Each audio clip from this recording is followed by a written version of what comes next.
Hi students. So നമ്മൾ പുതിയൊരു സെക്ഷനാണ് ഡിസ്കസ് ചെയ്യുന്നത്. സോ ഇതിൻ്റെ പേരാണ്, ഈ ഒരു ചാപ്റ്ററിൻ്റെ പേരാണ് ഡിപ്രീസിയേഷൻ. സോ ഇതെന്ന് പറയുന്നത് നമ്മുടെ TMA പോർഷനാണ്. സോ ജസ്റ്റ് കേട്ടിരുന്നത്, ഓക്കെ. എക്സാമിന് വരില്ല, പക്ഷേ ഈ ഡിപ്രീസിയേഷൻ എന്താണെന്ന് മനസ്സിലാവും, അല്ല നമുക്ക് ഫൈനാൻഷ്യൽ സ്റ്റേറ്റ്മെൻറ്റ്സ് ഒക്കെ പ്രിപ്പയർ ചെയ്യാൻ കൂടെ ഹെൽപ്പ് ചെയ്യും. സോ എന്തൊക്കെയാണ് നമ്മൾ ഈ ഒരു ഇതിൽ ഡിസ്കസ് ചെയ്യുന്നത്?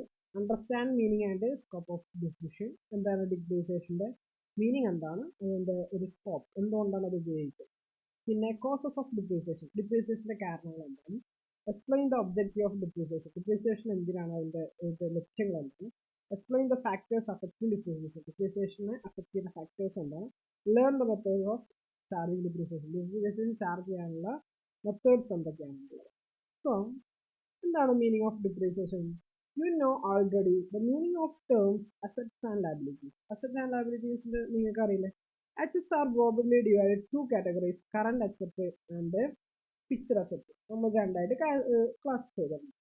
Fixed assets are also called long term assets. Fixed assetsന്റെ മറ്റൊരു പേരാണ് long term assets. Okay. Assets as provide the benefits to the business more than 1 year. അല്ലെ, അസറ്റ് എന്ന് പറഞ്ഞാൽ എന്താ, ഒരു വർഷത്തിൽ കൂടുതൽ നമ്മളത് ഉപയോഗിക്കും, അല്ലെങ്കിൽ ഒരു വർഷത്തിൽ കൂടുതൽ അതിന്റെ ബെനിഫിറ്റ്സ് ആർക്ക് കിട്ടും, ഇതിന് കിട്ടും. Most fixed asset are lose their value over a time. സമയം കാരണം ടൈം കഴിയുന്തോറും അസറ്റിന്റെ വാല്യൂ, ഇപ്പൊ സപ്പോസ് നമ്മളിത് ഇവിടെ 10 ലക്ഷം രൂപയ്ക്ക് ഞാനൊരു കാറ് മേടിച്ചു. 10 ലക്ഷം രൂപയ്ക്ക് ഞാൻ എന്ത് മേടിച്ചു? ഒരു കാർ. നോക്കിക്കോ, ഓക്കെ. ഡേ ബൈ ഡേ എന്ത് ചെയ്യടാ, ഇതിന്റെ പ്രൈസ് കുറഞ്ഞുകൊണ്ടിരിക്കും. പ്രൈസ് എന്ത് ചെയ്യും? Going down. സോ നിങ്ങളുടെ 10 ലക്ഷം ഉണ്ടാവും. സോ കുറെ കഴിയുമ്പോൾ അതൊരു 2 ലക്ഷക്കായിട്ട് ഇങ്ങനെ എന്ത് ചെയ്യും? ഓരോ വർഷം കഴിയുമ്പോൾ ഇതിന്റെ അല്ലെ, ഒരു 2025 മേടിച്ചു, ഇതൊരു 2050 ആകുമ്പോഴത്തേണ്ടാവും അതിന്റെ വില. ഇപ്പോൾ 10 ലക്ഷത്തിന് മേടിച്ചിട്ടുണ്ടെങ്കിൽ 2 ലക്ഷക്കായിട്ട് ഗോയിങ് ഡൗൺ ചെയ്യും. അപ്പൊ ഈ പ്രൈസ് കുറയില്ലടാ, അതിന്റെ വാല്യൂ കുറയില്ലേ. വാല്യൂ കുറയുന്നതിനെയാണ് നമ്മൾ ഡിപ്രീസിയേഷൻ എന്ന് പറയുന്നത്. വാല്യൂ കുറയുന്നതിനെയാണ് നമ്മൾ എന്ത് പറയുന്നത്? ഡിപ്രീസിയേഷൻ. ഓക്കെ.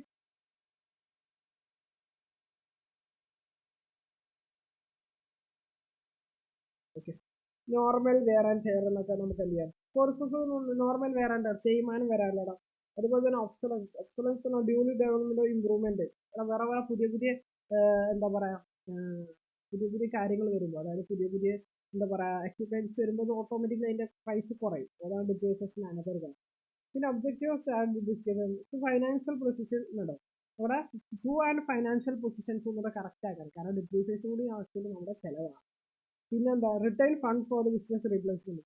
ഈ അസറ്റ് റീപ്ലേസ് ചെയ്യാൻ വേണ്ടിയിട്ട്, ഇത് കിടന്നു കഴിഞ്ഞാൽ പുതിയ ഒന്ന് മേടിക്കേണ്ടി വരും. അതുപോലെ തന്നെ factors affecting depreciation, cost of asset, എത്ര രൂപക്കാണ് മേടിച്ചെന്നുള്ളത് depreciation. Useful life of an asset, എത്ര കാലം ഉപയോഗിക്കാൻ പറ്റുന്നുള്ളത്. സ്ക്രാപ്പ് വാല്യൂ ആണ് അവസാനം അത് വിറ്റ് കഴിഞ്ഞാൽ എന്തെങ്കിലും കിട്ടും, അതിന്റെ വാല്യൂ ആണ് scrap value. Depreciation value of asset, എത്ര ചിലതൊക്കെ പെട്ടെന്ന് ഡിപ്രീസിയേറ്റ്, ചിലത് നല്ല ഡിപ്രീസിയേറ്റ്. പിന്നെ method of charging of depreciation, ഒന്നാണ് SLM മെത്തേഡ്. SLM മെത്തേഡ് നോക്കുന്ന ഡിപ്രീസിയേഷൻ ഓഫ് എങ്ങനെയാണ്? Depreciation of every cost of asset minus estimated scrap value, number of years of expected life. Just ഞാനൊരു എക്സാമ്പിൾ പറയാം, നമുക്കൊരു idea കിട്ടാൻ. Machine പർച്ചേസിൽ 1,20,000, 1,20,000 രൂപയ്ക്ക് ഞാനൊരു എന്ത് ചെയ്തു, ഒരു മെഷീൻ മേടിച്ചു. And it is estimated useful life for 10 years. എത്ര വർഷത്തിന്? 10 വർഷത്തിന്. After it is useful life scrap value 20,000 രൂപയാണ് അതിന്റെ ലൈഫ്. എന്ത്, 10 വർഷത്തേക്ക് എനിക്ക് ഉപയോഗിക്കാൻ പറ്റും. 20,000 രൂപയാണ് അതിന്റെ സ്ക്രാപ്പ് വാല്യൂ. സ്ക്രാപ്പ് വാല്യൂ ആണ് വിറ്റായി കിട്ടുന്നത്. ഡിപ്രീസിയേഷൻ 1 രൂപയ്ക്കാണ്. എങ്ങനെ കാണാം? Depreciation for 1 year. Depreciation for 1 year എങ്ങനെയാണ്? ഈക്വേഷൻ കോസ്റ്റ് ഓഫ് അസറ്റ്, ഇവിടെ എത്ര രൂപക്കാണ് നമ്മളിവിടെ മേടിച്ചത്? 1,20,000. 1,20,000 അതാണ് ഇവിടെ cost of asset. Minus estimated scrap value. Scrap value ഇവിടെ എത്രടാ, അതായത് എത്രക്ക് വിറ്റ്? 20,000. Divided by number of years expected, എത്ര? 10 കൊല്ലത്തിനാണ്.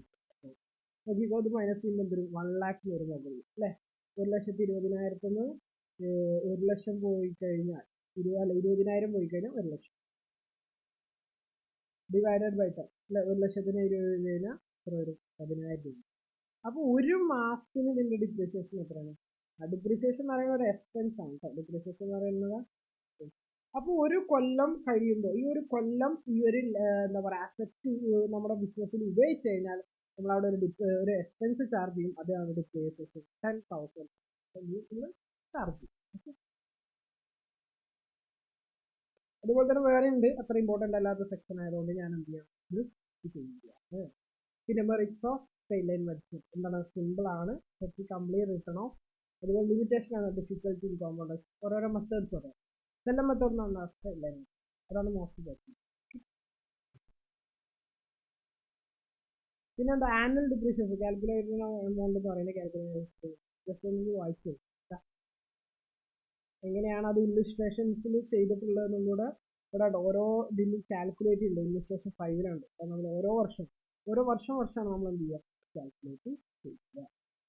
ഇല്ലുസ്ട്രേഷൻ 6 അതുപോലെ തന്നെ നമ്മളെന്താ വെച്ചാൽ ഇല്ലുസ്ട്രേഷൻസ് ഒന്ന് കവർ ചെയ്യാത്തതെന്ന് വെച്ചാൽ TMA സെക്ഷൻ. അപ്പോൾ നിങ്ങൾ ജസ്റ്റ് അറിഞ്ഞിരുന്നാൽ മതി ഇല്ലുസ്ട്രേഷൻ അല്ല ഡിപ്രീസിയേഷൻ എന്താണ്.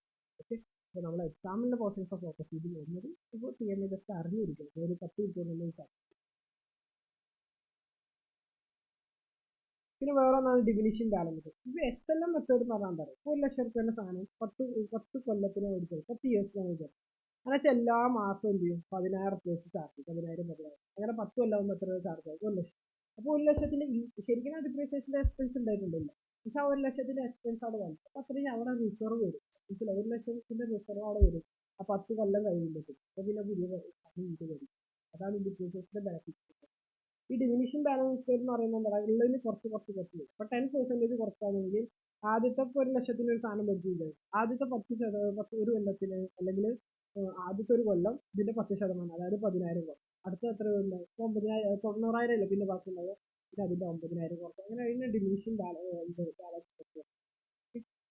അതിന്റെ ഇല്ലുസ്ട്രേഷൻ വന്നിട്ട് കുറെ ഇല്ലുസ്ട്രേഷൻസ് ഒക്കെ ഡിസ്കസ് ചെയ്യുന്നുണ്ട്. സോ ഇമ്പോർട്ടൻ്റ് പെട്ടെന്ന് പോകാം. അപ്പോൾ അതാണ് എന്ത് ഡിപ്രീസിയേഷൻ പത്രമുള്ളൂ, അതിനുള്ള ചാർജ് എഴുതി. ഓക്കെ, പക്ഷെ ഡിപ്രീസിയേഷനിൽ ഒരു കാര്യം നിങ്ങൾ മനസ്സിലാക്കണം, എന്താണ് എന്താ പറയുക ഡിപ്രീസിയേഷന് എന്താണെന്നുള്ളത് കറക്റ്റായിട്ട് മനസ്സിലാവും. അതൊരു എക്സ്പെൻസ് ആണ് ഡിപ്രീസിയേഷൻ എന്ന് പറയുന്നത്. എന്തിനാണ്? നമുക്ക് ഒരു അസറ്റ് ഉപയോഗിച്ച് കഴിഞ്ഞാൽ നമുക്ക് പുതിയൊരു അസറ്റ് മേടിക്കാൻ വേണ്ടിയിട്ടുള്ളതാണ്, അല്ലെങ്കിൽ അതിന് വേണ്ടിയിട്ടുള്ളതാണ് ഡിപ്രീസിയേഷൻ. ഓക്കെ, ഡിപ്രീസിയേഷൻ ആണ് കുറേ മെത്തേഡുണ്ട്. ഡിപ്രീസിയേഷൻ എന്തൊക്കെ എക്സ്പെൻസ്. അപ്പോൾ ഡിപ്രീസിയേഷൻ കൂടിക്കഴിഞ്ഞാൽ നമ്മൾ എന്ത് ചെയ്യണം? ഡെബിറ്റ് ചെയ്യണം. കുറഞ്ഞു കഴിഞ്ഞാൽ ക്രെഡിറ്റ്. ഡിപ്രീസിയേഷൻ എങ്ങനെയാണ്? ഇയർലി ആണ്. ഓക്കെ, 6 മാസത്തിനകത്ത് പിന്നെ 6 മാസത്തിൽ ഡിപ്രീസിയേഷൻ അങ്ങനെ പല മെത്തേഡ്. ടാക്സിൽ ഡിപ്രീസിയേഷൻ കാരണം ഒരു രൂപത്തിലാണ് പിന്നെ കുറേ കാര്യങ്ങൾ ഡിപ്രീസിയേഷനെ പറ്റി പറയാനുണ്ട്. നമുക്ക് ചോദിച്ചില്ല. അടുത്ത നോക്കിക്കോടാ, provision and reserve. Provision and reserve ഇത് നോക്കണം. നമ്മൾ എന്താ പറയുക, ഇതും നമ്മളൊരു TMA സെക്ഷൻ. സോ നമുക്ക് എന്ത് ചെയ്യും, പെട്ടെന്ന് ഞാൻ കാര്യങ്ങൾ ചെയ്യും. സോ ഫസ്റ്റ് വണ്ണാണ് എന്തൊക്കെയാണ് പഠിക്കാനുള്ളത്. പ്രൊവിഷൻ തന്നെ പഠിക്കാനുള്ളത്. Meaning of reserve. എന്താ അത് റിസർവ് എന്ന് പറയുന്നത്? കാരണം നിങ്ങൾ നേരത്തെ ക്യാപിറ്റൽ എഴുതുമ്പോൾ റിസർവ് ഉണ്ടല്ലോ. Or future in uncertain. നമ്മുടെ ഫ്യൂച്ചർ എന്ന് പറയുന്നത് അൺസർട്ടൈൻ, നമുക്ക് പ്രെഡിക്റ്റ് ചെയ്യാൻ പറ്റും. വേറെ ലോട്ട് ഓഫ് കണ്ടിജൻസീസ്, കുറേ പ്രശ്നങ്ങൾ വരാം. വേരിയസ് റിക്വയർമെന്റ്സ്, പല കാര്യങ്ങൾ ഇൻ ഫ്യൂച്ചർ. സംടൈംസ് ഈ estimate for some unexpected loss, ചിലപ്പോൾ നമ്മൾ പ്രതീക്ഷിക്കാത്ത നഷ്ടങ്ങൾ വരും. Expenses may have to be in future, കുറേ നഷ്ടങ്ങൾ സഹിക്കേണ്ടി വരും. For this we have to save money from our current earnings. അപ്പോൾ നമ്മുടെ ഈ കറണ്ട് ഏണിങ്സിൽ നമ്മൾ ആ പൈസ എന്ത് ചെയ്യേണ്ടത്? സേവ് ചെയ്യും. എന്ത് ചെയ്യേണ്ടതുകൊണ്ട്?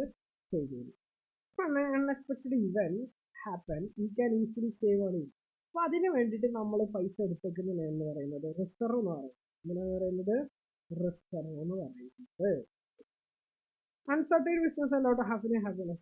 For arrangements of funds to well-planned manner is necessary. Some amount of total earned fund is usually needed to set aside to എന്താ റിസർവ് എന്നാണ് പറയാം. ഇപ്പൊ നമ്മുടെ ലൈഫിലാണെങ്കിലും നമ്മുടെ ചിലപ്പോൾ വലിയ ഇഷ്യൂസ് വരാൻ ചാൻസ് ഉണ്ട് അല്ലേ. സോ അങ്ങനെ വലിയ ഇഷ്യൂസ് വരുമ്പോൾ നമുക്ക് പിടിച്ചു നിൽക്കാൻ, നമ്മുടെ പൈസ അല്ലാത്ത സമയത്ത് നമുക്ക് പിടിച്ചു നിൽക്കാൻ ഒരു പിടിവലി ആവശ്യമില്ലടാ. അതിനാണ് റിസർവ് ഉണ്ടായത്. That's all.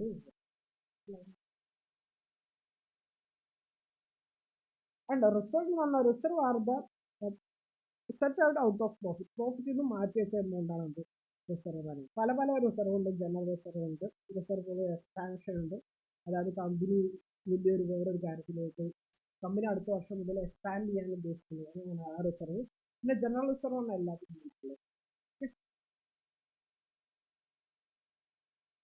It is not charge against profit. Profits ഉണ്ടെങ്കിൽ മാത്രമേ എന്തുണ്ടാവുള്ളൂ റിസർവ് ഉണ്ടാവും. അഥവാ പ്രോഫിറ്റ്സ് ഇല്ലാന്നുണ്ടെങ്കിൽ റിസർവ് ഉണ്ട്. അതാണ് അതിൻ്റെ ഒരു മീനിങ് എന്ന് പറയുന്നത്. പിന്നെ ടൈപ്സ് ഓഫ് റിസർവ് പല ജനറൽ റിസർവ് ഉണ്ട്, ക്യാപിറ്റൽ റിസർവ് ഉണ്ട്, സീക്രട്ട് റിസർവ് ഉണ്ട്, റവന്യൂ റിസർവ് ഉണ്ട്, സ്പെഷ്യൽ റിസർവ് ഉണ്ട്, റവന്യൂ പല പല റിസർവുകൾ.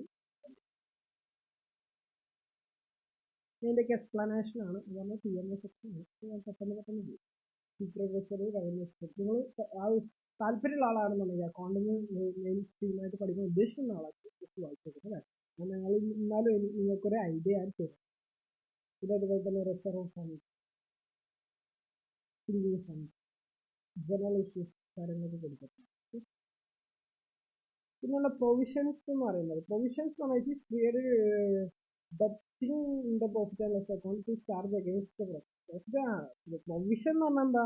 നാളെ പ്രൊവിഷൻ നമ്മൾ ഈ റിസർവ് ഏകദേശം ഒരേ പോലെ. റിസർവ് എന്ന് പറയുന്നത് എന്താടാ, നമ്മൾ ഭാവിയിൽ ഫ്യൂച്ചർ എക്സ്പാൻഷന് വേണ്ടിയിട്ടാണ്. പക്ഷെ പ്രൊവിഷൻ എന്ന് പറഞ്ഞാൽ എന്താ പറയുക, നമ്മുടെ ഒരു ലയബിലിറ്റി മീറ്റ് ചെയ്യാൻ വേണ്ടിയിട്ടാണ്. റിസർവ് എന്താ വേണമെങ്കിൽ ചെയ്താൽ മതി. ആ റിസർവ് ഉപയോഗിച്ചിട്ട് ഭാവിയിൽ എക്സ്പാൻഡ് ചെയ്യേ അല്ലെങ്കിൽ ശരി വേണമെങ്കിൽ ചെയ്താൽ മതി. പക്ഷെ പ്രൊവിഷൻ എന്ന് പറയുന്നത് അതല്ല. പ്രൊവിഷനോട് നിങ്ങൾ എന്താ മനസ്സിലാക്കുന്നത്? പ്രൊവിഷൻ എന്ന് പറഞ്ഞാൽ എന്താ, ഈ പ്രൊവിഷനും ഒരു എക്സ്പെൻസാണ്. പ്രൊവിഷൻ എന്ന് പറയുന്ന ഒരു എക്സ്പെൻസ് എന്തിനു വേണ്ടിയിട്ടുള്ളതാ? ഇത് നമ്മൾ എന്തെങ്കിലും ലയബിലിറ്റീസ് പറയുന്നത്, ഇതെപ്പോഴും നമ്മുടെ കേസിന്റെ കാര്യങ്ങൾ അല്ലെങ്കിൽ ഭാവിയിൽ ഒരു എന്താ പറയാ നമുക്കൊരു നഷ്ടം, ഒരു ലോസ് വരാൻ ചാൻസ് ഉണ്ട്. അപ്പൊ അങ്ങനത്തെ നമ്മൾ പ്രൊവിഷൻ ചെയ്യും. എഗെയിൻസ്റ്റ് പ്രോഫിറ്റ് ആണ്. ഇത് പ്രോഫിറ്റിന് എഗെയിൻസ്റ്റ് ആണ് എന്ത് വരുന്നത്, പ്രൊവിഷൻസ് വരുന്നത്. പക്ഷെ റിസർവ് എന്ന് പറയുന്നത് അങ്ങനെയല്ല.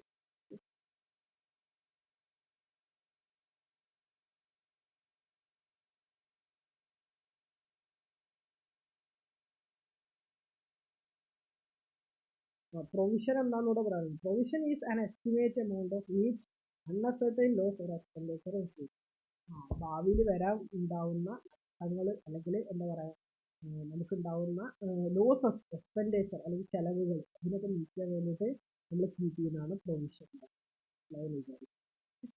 അപ്പൊ അതോടുകൂടെ ഈ ഒരു ചാപ്റ്റർ റിസർവ് എന്താണെന്നുള്ളത് മനസ്സിലായല്ലോ. അടുത്തതാണ് ഫൈനാൻഷ്യൽ സ്റ്റേറ്റ്മെന്റ്സ് ആൻഡ് ഇൻട്രൊഡക്ഷൻ. ഇത് കുട്ടികളെ ടി എം അല്ല വരുന്നത്. എക്സാമിനേഷൻ്റെ പോർഷനാണ്. ഇവിടെ നാട്ടിലുള്ള കുറേ ഒരു യൂണിറ്റ്സ് നമ്മുടെ എക്സാമിനേഷൻ പോയിന്റ്സ് ആണ്. വെരി വെരി മനസ്സിലാവുന്നുണ്ട്. അതുകൊണ്ട് നമ്മൾ ഇത് അടുത്ത